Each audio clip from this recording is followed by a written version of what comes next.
Hi guys, welcome back to my YouTube channel. আপোনালোকক সকলোকে মই প্ৰিয়ংকাই পুনৰবাৰ স্বাগত জনাইছো মোৰ চেনেলটোলৈ আৰু কি কৰি আছে এতিয়া আপোনালোকে বৰ্তমান মই এতিয়া এনে আছো আৰু সময়টো আছে এতিয়া 1 PM দিনৰ মই এতিয়া ব্লগটো আৰম্ভ কৰিছো যেটো বৰষুণ দি আছে এতিয়া আপোনালোকে নিশ্চয় মাতটো শুনিছে বৰষুণৰ আৱাজ সেইকাৰণে কি কৰো কি নকৰো বুলি ভাবি ব্লগটো আৰম্ভ কৰা নাছিলো বাট এতিয়া আৰম্ভ কৰি দিলো দিনটো কি কৰো কি নকৰো আপোনালোকক মই যিমান পাৰে দেখুৱাম সো আপোনালোকে ব্লগটো চাই থাকিব আৰু কৰোনাৰ সময়ত আমি আমাৰ শৰীৰৰ কাৰণে ব্যায়াম প্ৰাণায়াম কৰাটো বহুত মানে খুবেই দৰকাৰ হয় এনেকুৱা ধৰণৰ প্ৰাণায়াম বা ব্যায়াম কৰো তেতিয়া আমাৰ শৰীৰৰ কাৰণে বহুত ভাল হয় আমাৰ শৰীৰৰ মানে ক্লিন হৈ থাকে আৰু আমাৰ মেমৰি যি পাৱাৰ ন হেতু বাঢ়ি যায় আৰু আমাৰ পেটৰ তলৰ অংশত যি ন তাত ফুলি থাকে তাত গেছৰ প্ৰবলেম তাত বেছিকৈ হয় এই গেছৰ প্ৰবলেমটো ভাল হৈ যায় একদম পেটটো ক্লিন হৈ যায় আৰু আমাৰ জীৱনটো দীঘলীয়া হ'ব ন সো আমি সদায় এনেকুৱা কৰাৰ দৰকাৰ হয় আমি যোগা বা অনুলোম বিলোম কৰাৰ আগতে আমি ফাৰ্স্ট টাইম ভালকৈ 5 মিনিট মান বহিব লাগে মৌন হয় সো তেতিয়া আমাৰ কৰিবলৈ সুবিধা হয় আৰু মাইণ্ডটো ফ্ৰেছ হৈ থাকে এয়া মই কৈ লৈছো বাট ভিডিঅ'ত মই বেছিকৈ দীঘলীয়াকৈ মই দেখুৱা নাই বেছি লং হৈ যাব সেই কাৰণে আৰু মই ইয়াত বহুত কেইবা ধৰণৰো আছে বাট মই এনে সিম্পলকৈ এটা কৰিছো সো মই বেলেগ ৰাতিপুৱা বেলেগ ষ্টাইলত কৰোঁ বাট একেটা ষ্টাইলৰে কৰোঁ বাট আৰু বেলেগ ষ্টাইলো এটা দুটামান কৰি দিওঁ সো মই এটা কৰাই দেখুৱাইছো আপোনালোকক সো আপোনালোকে জানে নিশ্চয় যোগা কৰিলে কিমান আমাৰ যোগা কৰিলে কিমান ভাল হয় আমাৰ বডিটোৰ কাৰণে আৰু অনুলোম বিলোমটো ক'ব নালাগে এয়া অকণমান মৌন হৈ লৈছো আমাৰ ইমিউনিটি সিস্টেমটো ভাল হৈ থাকে আমাৰ ইমিউনিটি সিস্টেমৰ কাৰণে আমি কৰিব লাগে আৰু গোটেই বডিটোৰ কাৰণে কৰিব লাগে গোটেই বডিটোৰ ফ্ৰেছ হৈ থাকে আৰু যিকোনো বেমাৰে আমাক চান্স নাপায় মই অকণমান হাত দুখন লৰাই দিছো অকণমান সো আপোনালোকেও কেনেকৈ কৰে মোক জনাব নাপাহৰিব সো মই কৰি লৈছো মই ইয়াত যেনেকৈ ষ্টাইলত বহি আছো এনেকৈ বহাটো খুবেই প্ৰয়োজন আমাৰ বডিৰ কাৰণে কমেও 3 মিনিটমান বহিব লাগে এনেকৈ তেতিয়া আমাৰ পাকস্থলীটো সাফ হৈ যায় আৰু হজম শক্তিও হয় ভাত খোৱাৰ পাছতো এই ষ্টাইলটো কৰিব পাৰে বাট অনুলোম বিলোমটো কৰিব নালাগে যেতিয়া সময়ত আৰু এয়া চাওক মই এই বুঢ়া আঙুলি আৰু অকণমানি আঙুলিটো আৰু চুকৰ আঙুলিটো এনেকৈ কৰি লৈছো তাৰ নাকৰ ফুটা দুটা বন্ধ কৰি দিছো অলপ সময়ৰ কাৰণে বেছি সময় নহয় আৰু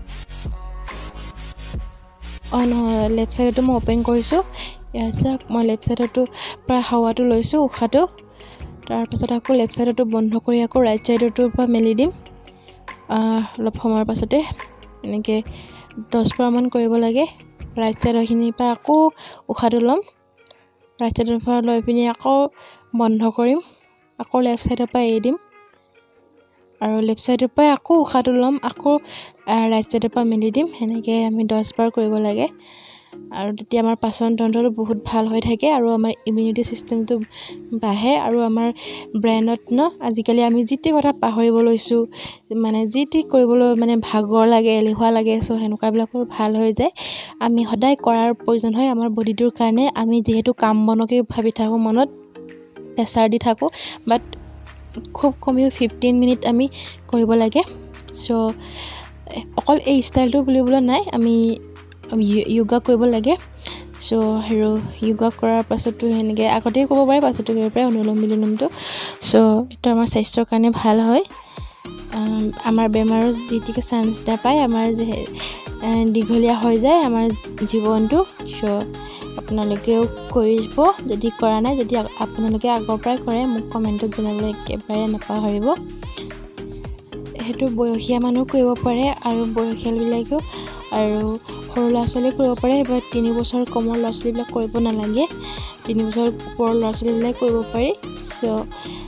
তেওঁলোকে যেহেতু সৰু তেওঁলোকে ইমান শ্বাস প্ৰশ্বাসটো ইমান নহয় সেইকাৰণে আৰু এতিয়া যেহেতু কৰোনাৰ সময় আমাৰ অক্সিজেনৰ খুব প্ৰয়োজন হয় কাৰণে হেতু কাৰণে আমি হেতু কৰাৰ দৰকাৰ হয় হাই ফ্ৰেন্ড এতিয়া সন্ধিয়া হ'লগে সময় আমি চাহ খাব লৈছো এয়া গেছ খতম সেইকাৰণে ইয়াতে চাহ বনাই থৈছো চাহ বনি গৈছে ইয়াতে আমি চাহ খাবলৈ লৈছিলো বাট খোৱা নহ'ল বাকিবোৰ খালে মই নাখালো এয়া ঘৰাব লাগিব এই কেটলিত বনাইছিলো চাহ তাৰ পাছত এনেকৈ খুলি ইয়াত চেনি দিছিলোঁ চেনি দিওঁতে এই মুকনি মানে চেনি কিবাটো দিয়া মুকনিটো ইয়াতে পৰি থাকিলে সেইকাৰণে মই চাহ নাখালোঁ আৰু সেইকেইটা খালে মই খাব বেয়া পালোঁ আৰু এয়া চাহ খোৱাৰ পাছত এনেকুৱা কৰে নে বাৰু এই কাটি এইটো কি বুলি কয় আহোম বগৰী কাটি আছে আহোম বগৰী আৰু গুণগুণ আমাৰ গুণগুণে এতিয়া ভৰি হাত ধোৱালোঁ সেইকাৰণে এয়া পকা আম গছতে পকা এয়া আমাৰ গুণগুণে আনিব কান্দিছে এইটো কাৰণে মহৰ কি উৎপাত হাই গাইজ এতিয়া সময় বাজিলেগৈ এতিয়া 7টা বাজিলে সময় সন্ধিয়া চ' এতিয়া আমি পিঠা বনাবলৈ আছোঁ একচুৱেলি বনাই আছোঁ বাট তুমি ভিডিঅ' কৰা নহ'ল এতিয়া কৰিছোঁ এইটো জুইত বনোৱা নাই গেছতো বনোৱা নাই জুইটো বনোৱা নাই একেবাৰে ইলেক্ট্ৰিক কেটলিত বনাইছোঁ চাহ আপোনালোকে দেখিছেনে এয়া ফাৰ্ষ্ট টাইম বনাইছোঁ ইয়াতে ইলেক্ট্ৰিক কেটলি হয় চ' পিঠাটো কেনেকুৱা হয় আপোনালোকক দেখুৱাম বাৰু চৰি আপোনালোকক মই কোৱাই দিয়া নহয় কি পিঠা বনালোঁ এয়া চাওক আমি ভাপত দিয়া পিঠা বনালোঁ বাট কেটলিটোত বনাব নোৱাৰিলোঁ যিহেতু কেটলিটোত পটককৈ অফ হৈ যায় আৰু এয়া গাখীৰ আমাক ঘৰৰ পৰা দিছিলে আপোনালোকে চাই নাহাঁহিব মই নিজে হাঁহি দিছোঁ এনেকুৱা বটলতে আজি দিলে সদায় দিয়ে সেইকাৰণে বটলনো ক'ত পায় ন সেইকাৰণে সেনেকুৱা বটলতে দি দিলে আৰু আজি সেয়া আমি ইয়াতে মিক্স কৰি খাওঁ ইমান খাই ভাল লাগে আপোনালোকে খাই চাব এনেকৈ হাই ফ্ৰেণ্ড চ' সেইটোৱে আছিলে আজিৰ ভ্লগটো আপোনালোকে চাই কেনেকুৱা পালে প্লিজ জনাবলৈ একেবাৰে নাপাহৰিব কমেণ্টত আৰু চেনেলটো ছাবস্ক্ৰাইব কৰি বেল আইকনটো প্ৰেছ কৰি অল কৰি দিব যাতে মই দিয়া প্ৰতিটো ভিডিঅ' আপোনালোকে মিছ নকৰে আৰু প্লিজ লাইক এটাও দিব একেবাৰে নাপাহৰিব আৰু কিছুমানে মোক সুধি আছে ড্ৰেছ কালেকশ্যন কেলৈ দিয়া নাই বুলি বাট এতিয়া যিহেতু মই ড্ৰেছ কালেকশ্যন আপোনালোকে মিচিং মেখেলা চাদৰ বেছিকৈ বিচাৰি আছে চ' সেইকাৰণে মই মিচিং মেখেলা চাদৰ কালেকশ্যন দিম বুলি ভাবিছোঁ সেইকাৰণে অকণমান মানে দেৰি হ'ব দুদিনমান চ' সেইকাৰণে আপোনালোকে ৱেইট কৰক যোনে যোনে ড্ৰেছ কালেকশ্যন ভিডিঅ' চাবলৈ ৰখি আছে চ' আপোনালোকলৈও মোৰ এটা অনুৰোধ আপোনালোকে ড্ৰেছ কালেকশ্যন চোৱাসকলেও যাতে মোৰ ব্লগটো চাই চ' আজিলৈ আহোঁ বাই আকৌ লগ পাম বেলেগ এটা ব্লগত